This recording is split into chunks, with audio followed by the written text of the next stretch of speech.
मैं नहीं जानू, कहीं चले जानू, मोला बस मारी गिन है वो कपाट। नहीं, आपको कहाँ मारे, किस जगह पे मारे? ओ मोर घर में मारी है। अच्छा, क्या बोल के मारे आपको? मोला अब एक सियान सगा गिरी से हाँ। ते सगा नहीं राखे के मोला मारी से लुका के रखी ऐसे करके एक सियान एक दिन के पहली मोर घर गे रहा है और जाने नहीं कहीं मालूम नहीं सियान है अब मोला मारे छिपा है तो लॉयडी सगा ही हमें माना है कि मोला मारे है तो सगा को भगवाही थोड़ी भाई। सही। पैर दिखाएंगे जरा थोड़ा सा। तो घर के कपाल पूरा तोड़ दे है, तोड़ के पूरा मोला मारे है। 50 झन पुलिस रही से तो मैं काय करता हूँ एक जना। ये दूसरे पैर में भी लगा है। दूसरा काम पैसा माउथ हो काला के गला के हमें तब मोला बैठा डर रहा है लेकिन हम आउटसाइड में तब मन छोड़ मोला ते हमर इलाज पानी चला था छोड़ी फिर हो दूसरे पैर में भी दिखा दीदी दूसरा पैर दिखा। यहां इलाज चले के मोला हम कैसे दूसरा जिला के ले मोला धर के तुमन के हां अब 8 दिन हो गए मारे तब 8 दिन में तो पूरा काला हो गया पूरा काला सूजी बाटा लगी से जब 3, 2,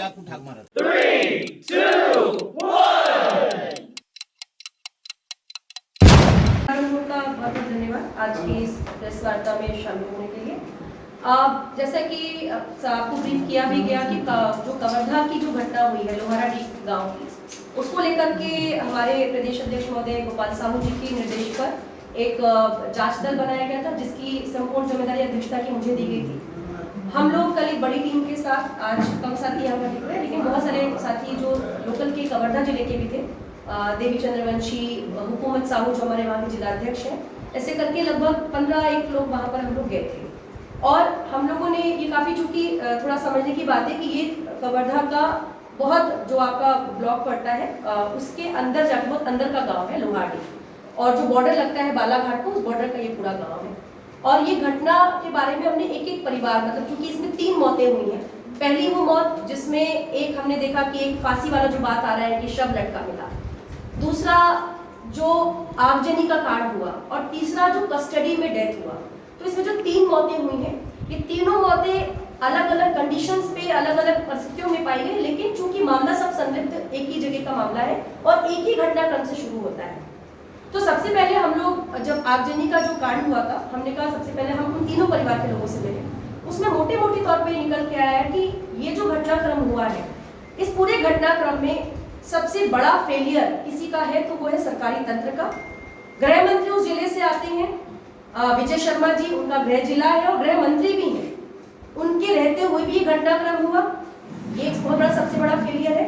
और ये फेलियर इस तरीके से है कि जब हम लोहारडी पहुंचे तो हमारी टीम के साथियों ने जब देखना चाहा तो जो घर जहाँ पे आग लगी थी हमने उसका भी विजिट किया, एक एक जगह देखी तो वहाँ आपने कुछ ऐसी चीजें पाई जिसमें बॉटल जो शीशी थी उसमें बॉटल भी थे वहाँ पर, जिसमें बोला गया था कि पेट्रोल फेंक के मारा गया है। कुछ टंकी थी जो हमारी रसोई घर वाली जो गैस होती है, वो टंकियां वहां पर हमने देखी पड़ी हुई हैं, और डंडे पड़े हुए हैं, जला हुआ कोदो पड़ा हुआ है। ये सब देख के लगा कि काफी आगजनी का जो सीसीटीवी है, जो वहाँ के घर का सामान है, एक पोर्शन पूरा जला हुआ है, जो छप्पर वगैरह पूरा जला हुआ है। उनके परिवार से जब हमने पूछा कि किसी प्रकार का अभी तक आप लोग को क्या क्या हुआ है थोड़ा बताइए, तो एक चीज ये निकल के आई कि जो आगजनी कांड में जो रघुनाथ थे वो उप सरपंच थे, और उप सरपंच के साथ ही बीजेपी के, भारतीय जनता पार्टी के नेता होते हुए मंडल अध्यक्ष भी रहे थे। उसके अलावा ना सिर्फ रघुनाथ बल्कि जो उनकी पत्नी है भगोतिया रघुनाथ साहू जो नाम पूरा लेती हैं, वो कई वर्षों की, लगभग बता रहे थे कि लगभग 25-30 वर्षों की सरपंच रही हैं, जिनको कुछ समय पहले ही जनवरी में प्रस्ताव ला करके उनको हटाया गया था। तो काफी समय से उनकी पत्नी, रघुनाथ की पत्नी जो बाई है, वो उसमें सरपंच की भूमिका में हमेशा से रही गांव में, और उप सरपंच की भूमिका में रघुनाथ रहे हैं, और दोनों ही बीजेपी के परिवार जो है बीजेपी से ताल्लुक रखता है। जब उनसे बात हुई तो उन्होंने ये भी बताया कि अभी तक शासन से एक चौंकाने वाली बात है कि बीजेपी की सरकार है, बीजेपी का नेता है, उप सरपंच का सब कुछ ना, उसको किसी प्रकार की उसी परिवार को कोई मदद सरकार ने अभी तक नहीं दी है। खाने पीने से लेकर के कपड़े तक, चूंकि सब कुछ जल चुका था तो इसलिए कपड़े भी उनके नाते रिश्तेदार के जो लोग हैं उन लोगों ने ला के दिए, खाना पीना भी नाते रिश्तेदार के लोग दे रहे हैं, क्योंकि ये बड़ा परिवार है, आसपास के इनके 4 भाइयों का परिवार है, आसपास और भी इनके दामाद परिवार भी रहते हैं, तो वो लोगों ने इनकी मदद की। मीडिया में आप बंधुओं के साथ आप लोग ने बहुत सारी स्टोरी देखी, हमने भी बहुत सारी स्टोरीज देखी, हम भी जानना चाहते थे एक्चुअली क्या है, लेकिन इसमें से एक घर की बात हो गई आगजनी जो हुआ। उसी बातचीत में एक और परिवार से हमारी मुलाकात हुई जिसका नाम था रुक्मणी, जो भांजी लगती थी रघुनाथ की। उन्होंने बताया कि ये जो भीड़ ने आग लगाया, उसके बाद वो भीड़ उनके घर भी गई थी आग लगाने के लिए और उनके घर में भी आग लगाई गई और उसको उन्होंने छुप के देखा, भीड़ लौट गई थी क्योंकि तब तक शायद फोर्स पहुंची है, कुछ दखल हुआ है, उसके बाद आग को उन्होंने बुझाया है घर वालों ने। तो एक और घर में आग लगी है जो रुक्मणी करके लड़की है, उसके घर में भी आग लगी है। तो ये पूरी मीडिया की रिपोर्ट से गायब है। तो और ये सरकार भी दबा रही है। इसके बाद तीसरा ये मामला निकल के आया कि मैंने उनसे सवाल किया कि क्या ये पूरा जो मामला है ये इतना कैसे हो गया कि भीड़ आके आग लगा देती है। तो ये निकल के आया कि जो एक और इसमें जिसका जो सबसे पहली मौत हुई इसमें, शिव प्रसाद उर्फ कचरू साहू, शिव प्रसाद की बॉडी जिस दिन मिली है वो लटकी हुई मिली थी, लेकिन गांव वालों का कहना था कि उसके शरीर पे बहुत सारी चोटें थी और उस वक्त पुलिस को जो करना चाहिए था वो पुलिस ने, प्रशासन ने नहीं किया। लोगों ने उनकी बॉडी का वो मांगा तो ऐसे अफरा तफरी में बॉडी का क्रियाक्रम बाहर करवा दिया। पर्याप्त समय परिवार को नहीं दिया गया बॉडी को देखने का, क्रियाक्रम करवाने का, और अफरा तफरी में पुलिस की ही उसमें पुलिस के द्वारा बाहर उसका क्रियाक्रम करा के उसको रफा दफा करवा दिया गया। और उसमें जो एफआईआर की बात जो समझ में आ रही, जो जांच चली, वो भी अज्ञात को लेकर चल रही है, जबकि गांव वालों का या जो और 2-4 लोगों ने, हालांकि बहुत सारे लोगों ने बहुत नाम नहीं लिए, लेकिन जो मोटे तौर पर उसके रिश्तेदार जो चाचा मिले थे हमको उसके परिवार में, कचरू साहू, क्योंकि कल वो लोग थे नहीं, उनके परिवार में उनकी जो पत्नी है कचरू साहू जो खत्म हो गए फांसी में, उनकी पत्नी जेल में है। कचरू साहू के जो बच्चे हैं वो 5 बच्चे हैं। कचरू साहू की जो सास है वो बहुत बुजुर्ग है, मजबूरी में उनकी सास को उनकी देखरेख करनी पड़ रही है। वो सब गए हुए थे कल कवर्धा मिलाई करने के लिए, तो उनसे मुलाकात नहीं हुई, लेकिन उनके चाचा ने बताया कि ये सारी घटनाक्रम यहाँ से है कि एक बहुत इंटरेस्टिंग पॉइंट जो बार बार निकल के नहीं आ रहा है कि ये घटनाक्रम एक दिन का नहीं है, 2 वर्षों से कुछ ना कुछ चल रहा था। गांव में लगातार कई बैठकें हो रही थी, गांव में लगातार एक के बाद एक कुछ ना कुछ एफआईआर हो रहे थे। और ये सबसे पहले एक एफआईआर शुरू होती है जो फांसी में लटका हुआ व्यक्ति मिला, उसके ही घर की जो उसकी पत्नी है उसके संबंधित कुछ छेड़खानी का, कुछ महिला हिंसा से संबंधित रघुनाथ पे एफआईआर करवाया गया था। और फिर उसी के समझौते में सामाजिक स्तर पर पंचायत बिठा करके 3 लाख, मतलब चूंकि रघुनाथ को उसमें बर्खास्त भी किया गया था, समाज से हटाया गया था, और दंड देकर के सामाजिक मेल मिलाप करने के लिए और मामले को रफा दफा भी किया गया था समझौता करा के। उसका दंड 3 लाख रुपए समाज में हुआ था। वो एफआईआर होती है, वो अज्ञात के नाम पे ना करके इन दोनों पे होती है। वो एक एफआईआर थी जो नामजद थी, और उसमें ये पता चला कि शिव प्रसाद भी जेल गया था और रघुनाथ भी जेल गया था। 3 महीने रघुनाथ जेल में थे। उसके बाद उसको बेल मिला और बाहर आया, तो समझौता की प्रक्रिया करके मामले को रफा दफा किया गया, लोगों को मेल मिला हुआ। उसके बाद एक और घटना होती है जो रुक्मणी लड़की जो हमको मिली, जिसने कहा कि मेरे घर को भी आग लगाया गया है, जो मीडिया की रिपोर्ट से और सरकार के जगह से सब तरह से गायब कर दिया गया। वो ये कि उस लड़की ने बताया कि उसके घर में ये पहली बार आग नहीं लगाई गई है। उसका एक और घर जो खेत वाला घर है, 2023 में एक और एफआईआर हुई थी घर में आग लगाने को लेकर के, जिसमें घर वालों ने जो पीड़ित पक्ष जो अभी बताया रुक्मणी लोग का जो परिवार है, वो कह रहा है कि हमने इसमें नाम बताए थे, उसके बावजूद पुलिस ने उसमें नाम नहीं करके उसमें अज्ञात एफआईआर करा दी। तो वो एफआईआर में आज तक क्या हुआ वो परिवार वालों को नहीं पता है। तो वहां से एक घटनाक्रम हुआ महिला से संबंधित, दूसरा एफआईआर होता है जो खेत में घर में आग लगाने से संबंधित, और उसके बाद एक और हमने बातचीत जब हमने करी, जब हम शिव प्रसाद के जो चाचा हैं उनसे जब हमने बात किया, गाँव के और लोगों से बात किया, तो ये निकल के आया कि मैंने कहा इसमें चलो व्यक्तिगत दुश्मनी हो सकती, और क्या हुआ होगा। जो गांव वाले या जो भीड़ थी, नहीं पता ही कौन लोग थे जो गए वहां पे, तो कैसे उद्वेलित हुआ। तो उन्होंने कहा कि एक चारागाह की जमीन है गांव में, 72 एकड़ वो जमीन है, और गाँव वालों का और कुछ 1-2 लोग जो वहां मिले उनका ये आरोप था कि जो रघुनाथ है वो उप सरपंच, उनके पति सरपंच, इसके रहते वो चारागाह की जमीन में अपने हिस्से में हड़प ली है, वो हमको दे नहीं रहे थे। तो ये भी एक गाँव वालों के अंदर एक कहीं ना कहीं था।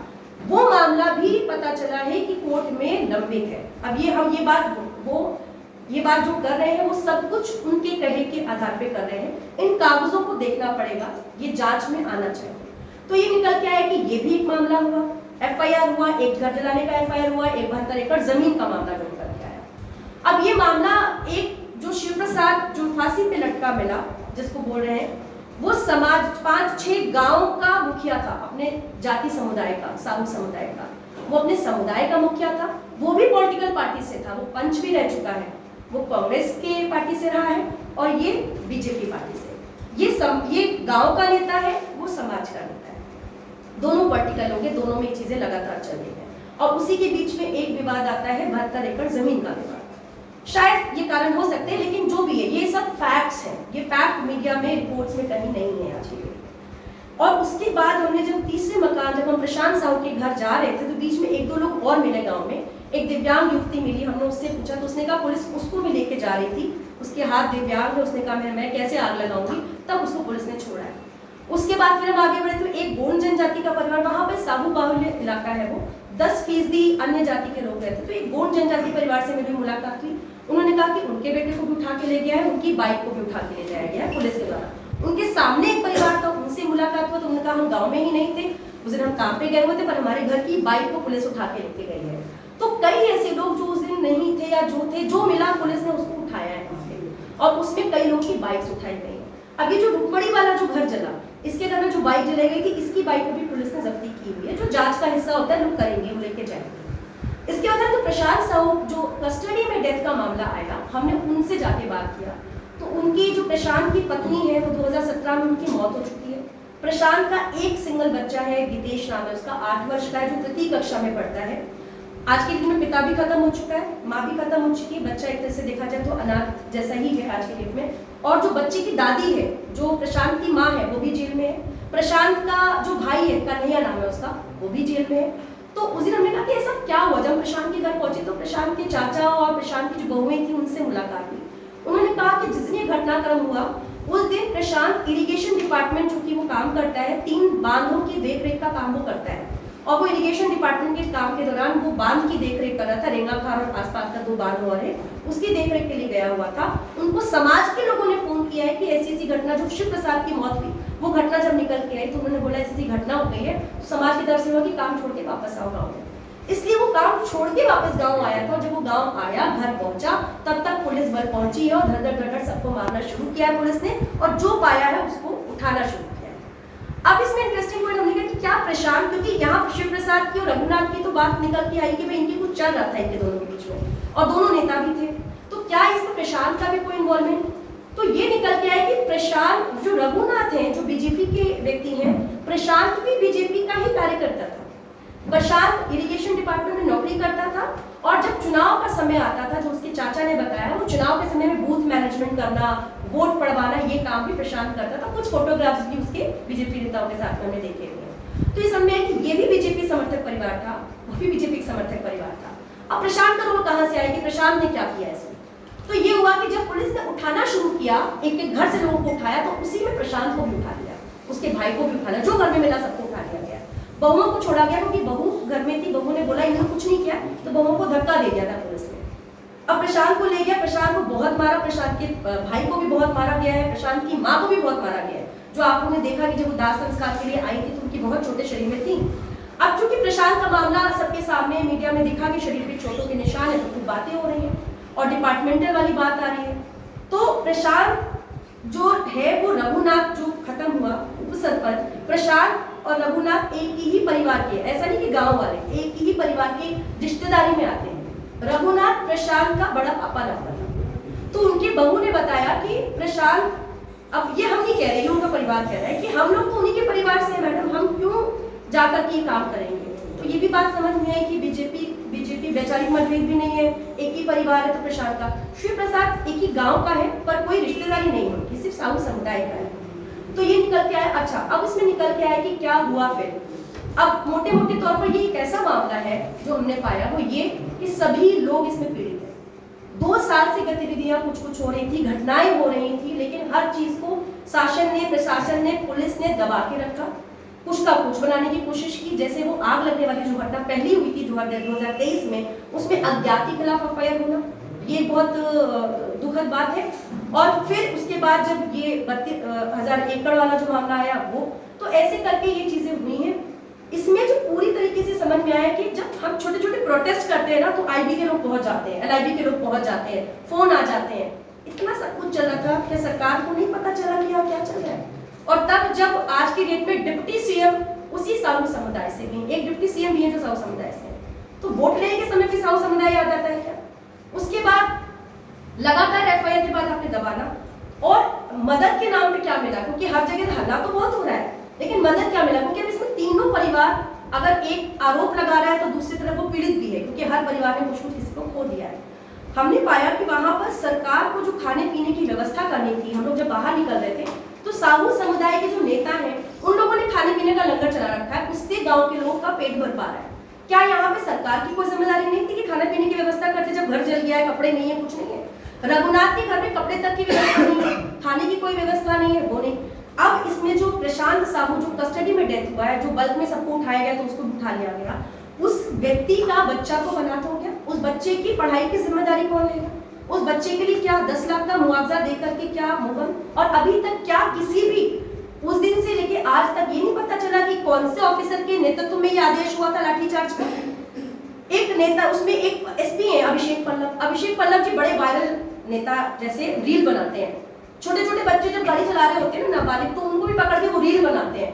उस दिन का एक भी वीडियो नहीं है उनके पास, एक भी चीजें नहीं है उनके पास, और इतने 2 साल से जो घटनाक्रम हो रहे थे उसको लेकर के उनको कोई दिलचस्पी नहीं थी। जो छोटी छोटी चीजों को लेकर के ट्रैफिक पुलिस के बाहर खड़े हो जाते हैं और चालान काटते हैं, उनका काम चालान काटने का नहीं होता, वो चालान काटते हैं। जो रील वहां का बना सकते हैं, तो यहाँ पर 2 साल से जो चीजें चल रही थी क्या इसकी जानकारी नहीं थी? तो कहने का मतलब जो निचोड़ इस पूरी जांच दल का निकल के आया वो ये निकल के आया है कि सही समय पर अगर पुलिस प्रशासन, शासन तंत्र, सरकार, गृह मंत्री, उनका गृह जिला अगर कभी घूमते होते जमीन पे तो शायद उनको पता चलता कि यहाँ क्या चल रहा है। पहली बार वो गाँव गए, अगर उनको पता होता तो चीजें कुछ और होती, शासन प्रशासन कुछ और करता तो कुछ और होता। ये चीजें सिस्टम का सबसे बड़ा फेलियर है। इसमें संबंधित समस्त लोग, गृह मंत्री से लेकर के जो हमारे विजय शर्मा गृह मंत्री हैं, उनको भी इसमें इस्तीफा देना चाहिए, उनको हटाना चाहिए। उसके अलावा जितने अधिकारी, एसपी अभिषेक पल्लव से लेकर के जो भी संबंधित लोग हैं, उन कौन लोग ड्यूटी पर थे, किन्होंने आदेश दिए, इसकी जांच करके उनको बर्खास्त करना चाहिए। पूरी घटनाक्रम लगातार कुछ ना कुछ चल रहा था। जिस दिन ये घटना हुई है 15 तारीख को, जब वो बॉडी मिली है 14-15 को, उसके पहले भी 2-3 दिन पहले भी कोई बैठक हुई है गाँव के आसपास, क्योंकि जो शिव प्रसाद के जो चाचा है उन्होंने ये कहा कि शिव प्रसाद को बैठक के नाम से बुला के ले गए थे 3 लोग, वो 3 नाम भी मुझे अभी याद नहीं पर लिखा है हमारी डायरी में, 3 नाम उन्होंने लिए, तो उस एंगल को क्यों नहीं पकड़ा गया? अब इसमें एक रूटीन इंक्वायरी चलाई जा रही है। मैं बतौर एडवोकेट भी हूँ तो मैं समझ सकती हूँ, और आप लोग भी थोड़ा देखिए उसको। मजिस्ट्रियल इंक्वायरी की बात आ रही है, ऐसा चलाया जा रहा है कि जैसे सरकार ने कुछ गठित कर दिया है। मजिस्ट्रियल इंक्वायरी एक रूटीन की इंक्वायरी होती है। अगर किसी भी कस्टडी में डेथ होती है, कोई डेथ होती है, तो वो जो क्लॉज है कानून के अंदर, अब नया कानून आ गया, उस कानून के तहत, पुराना सीआरपीसी के तहत भी एक रूटीन इंक्वायरी होती है, मजिस्ट्रियल इंक्वायरी, जो होती ही होती है, आप बोलो या ना बोलो। उसको ऐसे दिखा रहे जैसे सरकार का कोई स्टेप है। इसमें तो कायदे से न्यायिक जांच होनी चाहिए। एक कोई सिटिंग या कोई रिटायर्ड जो जस्टिस हो, जो जुडिशरी से हो, उनके नेतृत्व में एक न्यायिक जांच की जरूरत है। और तीनों मामलों को मिलाकर के जो लगातार 2 साल में घटनाक्रम, जब हम लोग एक दिन की जांच दल में ये चीजें निकल के आ सकती हैं, ये चीजें पता चल सकती हैं, तो क्या सरकार के पास, लोगों के पास ये तंत्र है? नहीं है।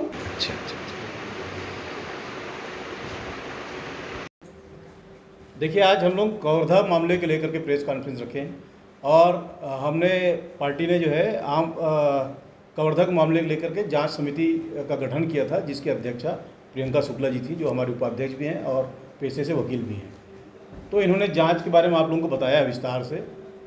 कहीं ना कहीं ये पूरी की पूरी शायद सरकार लाचार है, सुस्त है, फेलवर है।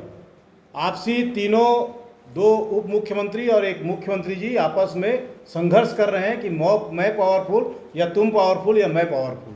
तो ये लड़ाई में छत्तीसगढ़ पिसता जा रहा है। रोज हत्या, बलात्कार, डकैत, लूट, चाकूबाजी, गुंडागर्दी, यही छत्तीसगढ़ में देखने को मिल रहा है। विकास कार्य पूरी तरह से ठप है।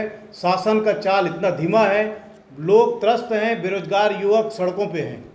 सरकार की इसकी कोई चिंता नहीं है, और आने वाले समय में हम इस सब मामलों को लेकर के अब राज्यपाल से मिलने का समय मांगेंगे, उसके बाद आगे की रणनीति तय करके सरकार को घेरेंगे।